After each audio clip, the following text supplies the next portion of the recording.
radioactive waste in this state. And it's interesting to me why they can't see that there's the same issue. They both are about people in our homes and our children, our families being dumped on. And I don't understand that. Or another example, how we get one of these lawmakers who says,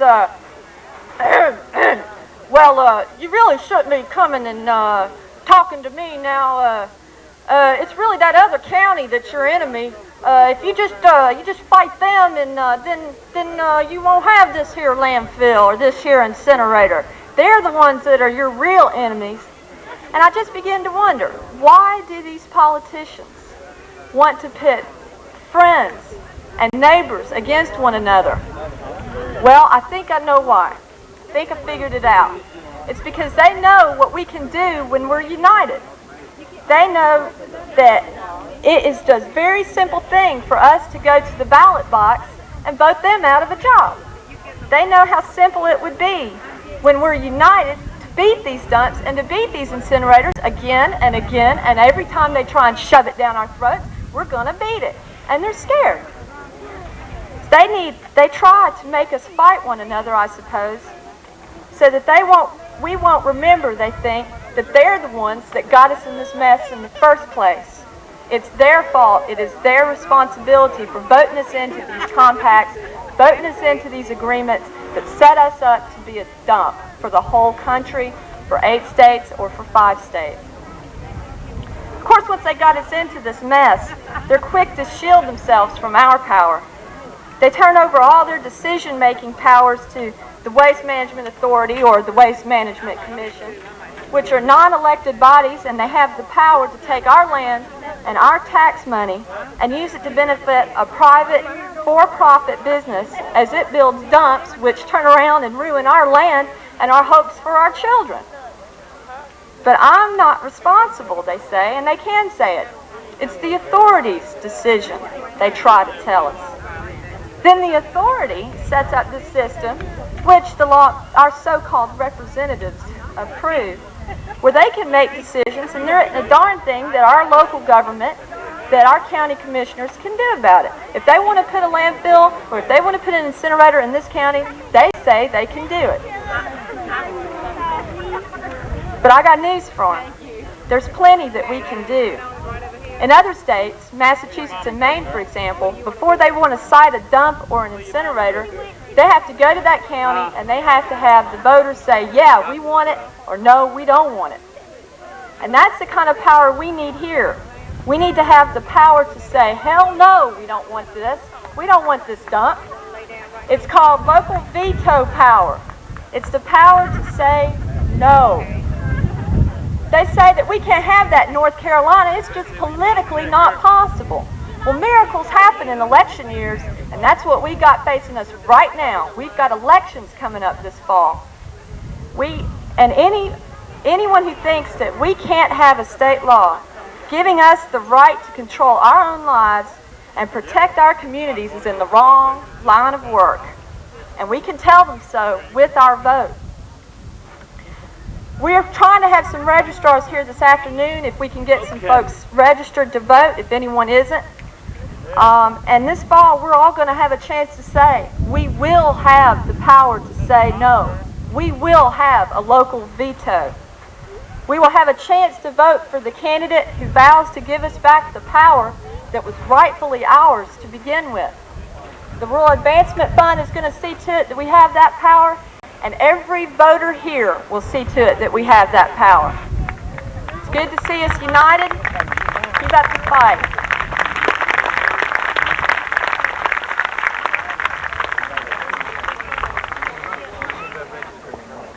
That's Margaret Beebe. Thank you very much, Margaret. We want to be sure we got your name out.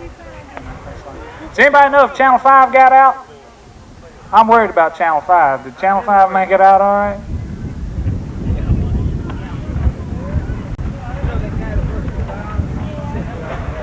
Evidently they did. So,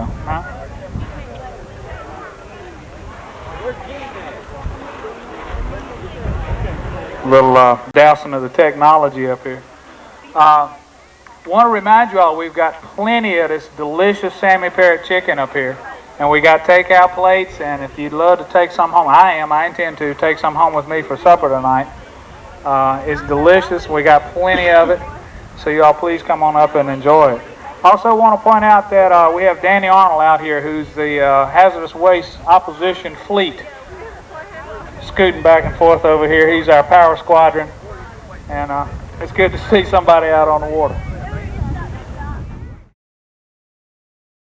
We have with us today a man named John Pike, and he was a well-known local Granville County attorney, quietly going about his daily business of practicing law until 3 months ago when the state of North Carolina decided to choose his backyard as a finalist in a hazardous waste lottery that nobody cares to win. In a moment of inspiration, he seized upon a plan to involve the state in a nightmarish tangle of notifying 8,000 plus new landowners of property at the Oxford Belltown site. So ladies and gentlemen, would you please welcome the great land grab artist himself, John Pike.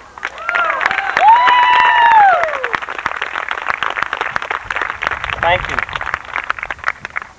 Every time I get tired and depressed, anxious about what's going on or trying to go on in our county, y'all do something to cheer me up. I thank you all. It's wonderful.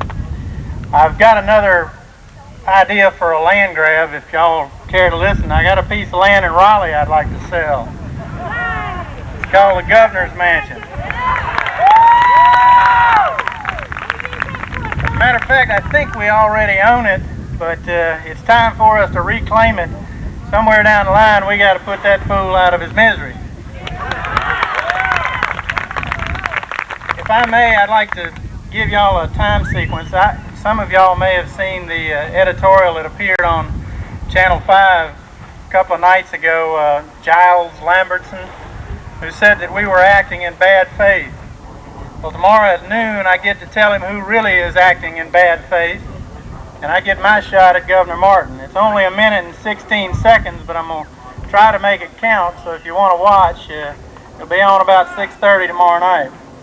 That's what's happening tomorrow. Yeah, we'll tell them who's acting in bad faith, who's been acting in bad faith for about 6 years now, trying to trash us, and we don't want it. That's going to happen tomorrow.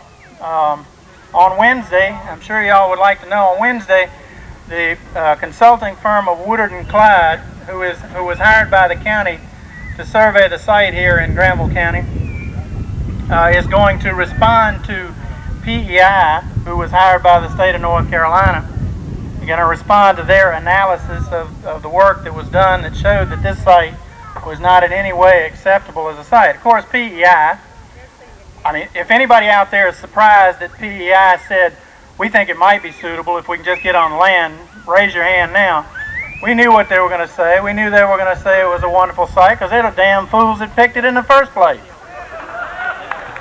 And I know personally that Woodard and Clyde, who are our people, are just chomping at the bit to get at these fools. The people that were hired by the state of North Carolina for some reason other than the best interest of the state of North Carolina are going to have to defend themselves, and that's the way it should be. My understanding is that there's a proposed hearing set for the 21st of this month. There was some mention of that coming across on the 21st. Our position as a county is that they owe us 30 days notice at least. I asked for 90, but they didn't hear me. But our position is they're going to have to give us at least 30 or they'll be involved in another lawsuit.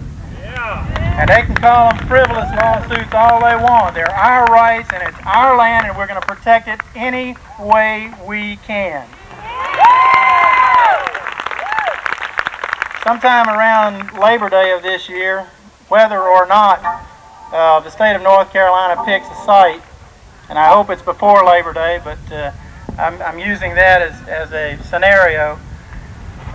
Jones Land, who still has land for sale, by the way, Grow, Nat, and anybody else who is concerned and wants to help fight the thing we're gonna have some research done, and we're preparing a lawsuit that's gonna blow the whole thing out of the water.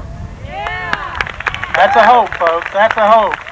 I can't make you that promise, and I don't want to get your hopes up to have them dashed, but We're paying one of the finest law firms in the state of North Carolina, indeed on the East Coast, to research the possibility of suing Governor Martin, the Hazardous Waste Management Commission, PEI, Darrell Henna,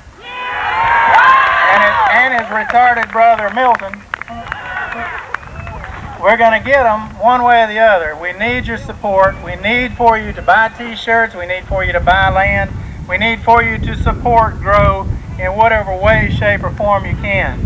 For God's sake and for our children's sake, keep the faith, raise money, and raise hell. Thank you very much.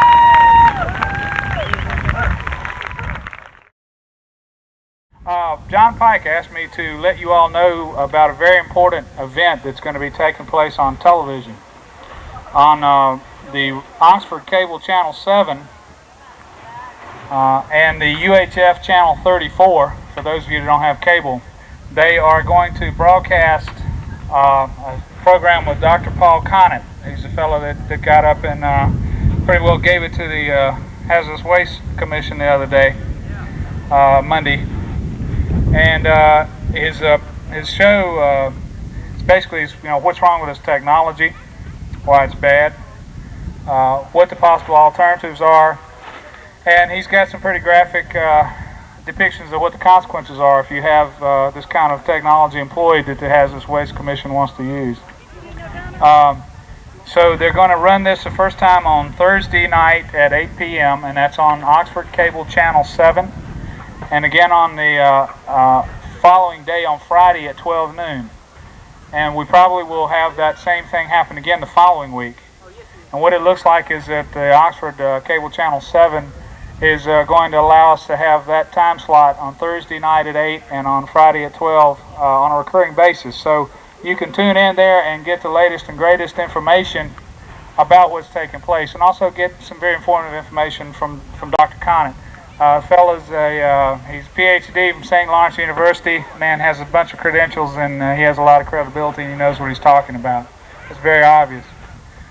So please, we'd like to remind you to do that, and be sure to tell all your friends about it, because I know if you like me, you really want to know what's going on lately. And this is a good outlet that's being established to find out what is taking place and what's involved and what's new. What's going on. I need to remind you or give you some good news about our chicken. We still have plenty of it, and of course the reason we're here is to raise money. We'd like to remind you all to take advantage of that. And of course any chicken that you don't buy, we'll have to charge you to leave the premises. So we will get you one way or the other. But anyway, instead of a quarter of chicken, now putting a half a chicken on each plate. So get plenty, take it home. It's great stuff, I'm telling you. And if you don't like chicken, then give it to somebody that does like chicken. But we got plenty of it, and this is our main vehicle for raising money. John talked about the lawsuit, and depending on where things are cited, of course, any funds that are raised here today go in opposition to the citing, regardless of whether it's in Granville County or Rowan Iredell. So we want to make that very clear and encourage you to enjoy this fine eating that we have for you here today. Alrighty, I think that pretty well wraps up the announcements. We have another speaker for you, and then we have a couple of events that will probably take place close on the heels of that. So I'm going to turn it over now to Glenda. Thanks a lot. Well, we have with us another veteran of the waste wars who's been busy in Anson County fighting Carolina Solite for the last 3 years. She's president of the citizens group called Anson County CACTUS, and she's a staff member of BREDL, which is the Blue Ridge Environmental Defense League. And she's going to tell us about how the state regulates, and we know all about that, but she's going to tell you some more bad news about that. So please welcome Denise Lee. Well, since I'm supposed to come up here and tell you about how the state regulates, I might as well get off the stage. There's nothing to say. So, I am from Anson County, and our county borders Stanley County, where Carolina Solite, which is the largest importer of hazardous waste in the state of North Carolina, operates. They are a hazardous waste incinerator, but they come under a loophole from RCRA permitting because they use a hazardous waste for fuel to make a product. The product that they're making in regards to Anson, Stanley County is they're making pollution. Mooresville Regional Office, which is the office that is in charge of monitoring Carolina Solite, is the same office that has been or had been supposedly monitoring Caldwell systems. And we know what kind of shape Caldwell County right now is in with the problems that they have had. When you're told about the fact that you're going to get a hazardous waste incinerator, not to worry because the state is going to monitor it, the question should be, which state? It can't be the state of North Carolina and us be able to depend on them to look after our health. Mooresville Regional Office has 918 facilities that they are in charge of monitoring. They have 3 field inspectors. Carolina Solite recently did some modification. They operate 4 different kilns that they burn hazardous waste in. The state came in and they made them do some different changes and improvements in their equipment. The problem is Carolina Solite has only improved 1 kiln out of the 4 that they use. In May, the 15th through the 19th, the state came down and did a stack test at Carolina Solite. I don't know if y'all have probably seen some of the ads, the newspaper clippings in the paper about Carolina Solite, and the fact that the state is now looking at them after the citizens complain. Well, the stack tests that were done on kiln number 8, which is the kiln that stacked that the modifications had been done on, this is some of the things that they found. They found 17 heavy metals were detected coming out of this stack. During the stack test, kiln number 8 burned 306 gallons of hazardous waste. Now remember, the tests that were done on this kiln were done under optimum conditions and after modification and equipment update had been done. All right? What they did is they compared coal with the hazardous waste. In stack number 5, they burned the coal. What it shows in these tests is this, that of the 62,624,000 pounds of hazardous waste incinerated at Carolina Solite in 1989, 103,000 pounds of heavy metals went into the air. Now this is what our state is allowing. This is what our state says meets criteria, it meets the standards. I'd like to know where the senators are that represent the citizens of Anson and Stanley County. Senator Condor, Senator Plyler. Where are they? Where are the county commissioners in Stanley County in protecting these citizens? That's not happening. And nothing will happen throughout the state for the citizens until we start putting the pressure behind our representatives. We've got to get behind them. What's so ironic about the stack tests that were put out in the newspaper telling about the results was the fact that Carolina Solite said the results of the stack test proved favorable for Carolina Solite. Now, with results of showing how much of these metals were released into the air, is it because